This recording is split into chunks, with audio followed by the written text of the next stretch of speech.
Pair of linear equation nature सीखते हैं हम इसका। लाइन जो हमारी लाइन का इक्वेशन जो बनता है वो A X plus B Y plus C equal to 0 रहता है। ठीक है, ये 2x और y 2 वेरिएबल्स होते हैं। अगर हम नेचर देखें पहली कंडीशंस, क्योंकि पेयर की बात कर रहे हैं तो पेयर में 2 लाइन होंगी। एक लाइन मान लिया a1x plus b1y plus c1 equal to 0 है। दूसरी आपकी a2x plus b2y plus c2 equal to 0 है। इनके जो वेरिएबल्स हैं means a1 upon a2, b1 upon b2 और c1 अपॉन c2, इनके आपस में कुछ नेचर्स रहते हैं, उनको हमें समझना है। पहला a1 upon a2 not equal to b1 upon b2 रहता है। तो ये नेचर जो है ना, ये इंटरसेक्टिंग लाइन होती है हमारी। कैसी होती हैं? इंटरसेक्टिंग लाइन होती हैं। मीन्स कैसे इनको हम लोग वन सोल्यूशन कैसे होता है ये हमारा, जैसे हमें यहाँ पे हमारा इस तरीके से एक लाइन के इक्वेशन ये है, दूसरी लाइन हमारी ये है, तो ये L1 है और ये हमारी क्या है L2 है। तो ये एक ही पॉइंट पे काट रही है, तो इसको हम लोग यूनिक सोल्यूशन भी बोलते हैं। इसके जो सोल्यूशंस को बोलते हैं क्या? Unique solution. क्या बोलते हैं भैया? Unique solution. क्लियर है ये बात? कोई डाउट नहीं। अच्छा, जहाँ पर एक दो बात और है, इनके सॉल्यूशंस के नेम भी हम लोग रखते हैं। कुछ सॉल्यूशंस में बोला जाता है कि जिस लाइन के एक एटलीस्ट वन सॉल्यूशन हो। कितना हो? एटलीस्ट वन सॉल्यूशन, उसको कंसिस्टेंट बोलते हैं। क्या बोलते हैं? तो ये लाइन कंसिस्टेंट भी होती है। तो पहला तो ये हमारा खत्म हुआ। दूसरा रूल हमारा आता है a1 upon a2 equal b1 upon b2 equal c1 upon, जब तीनों रेशियो आपस में कैसे हों? बराबर हों, तब हम इनको बोलते हैं क्या? Coincident line. क्या बोलते हैं? कोइंसिडेंट लाइन बोलते हैं। क्या बोलते हैं इसको? कोइंसिडेंट लाइन बोलते हैं।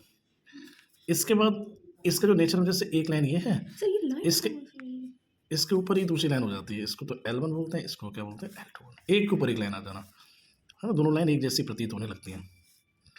ठीक, क्योंकि अब एक के ऊपर एक है, तो जो पहली लाइन के सोल्यूशन होंगे वही दूसरी लाइन के सोल्यूशन होंगे। तो इसी को हम लोग बोलते हैं मैनी सोल्यूशन। क्या बोलते हैं? Many solution. कहीं लिख के आता है मैनी सोल्यूशन। तो मैनी सोल्यूशन बोला जाए तो कैसी लाइन है वो? आपकी कोइंसिडेंट लाइन है।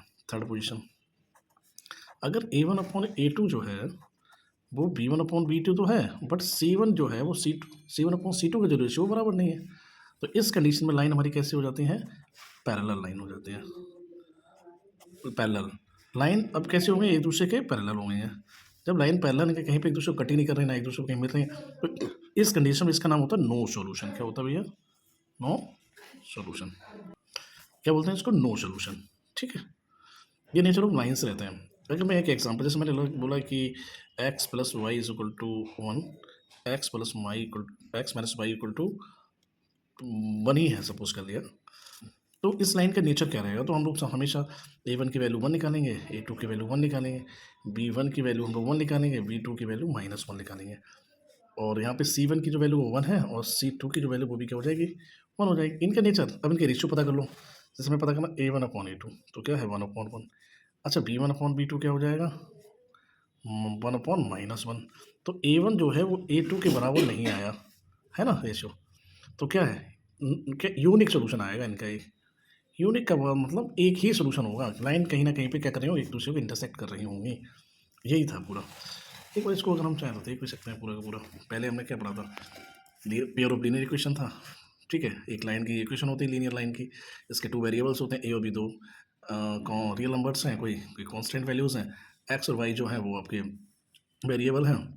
और यहाँ पर ऐसे 2 लाइन हमने मान लिया कि एक ही जगह A1 A2 B1 B2 और C1 है, और हमने इनके नेचर आपस में पता कर, रेशियो पता करिए कि ये फिर ये बस फिर A1 upon A2 intersecting line बना दी है। अगर एक ही यूनिक सोल्यूशन के लिए क्या है कि रेशियो जो होता है वो A1 अपॉन A2 और B1 अपॉन B2 रेशियो बराबर आपस में नहीं होता है ना। हाँ, क्लियर। ऐसे ही हमने मैनी सॉल्यूशंस के लिए तीनों रेशियो बराबर होंगे और उनको कोइंसिडेंट लाइन होंगे, एक के ऊपर एक आपतित किरण हम लोग जिसे कहते हैं। थर्ड वाले में A1 upon A2 B1 upon B2 not equal to C1 upon C2 तो ये पैरेलल लाइन हो जाएगी। ये हम लोग देख ही चुके हैं। तो इसमें नो, पैरेलल है तो नो सॉल्यूशन बनेगा। ठीक है, इसको देखो, याद करो, लाइक सब्सक्राइब और चैनल का नाम याद रखिएगा। क्या है भैया? @ टारगेट 10-12 मैथ्स। सब्सक्राइब करो भैया, सब्सक्राइब।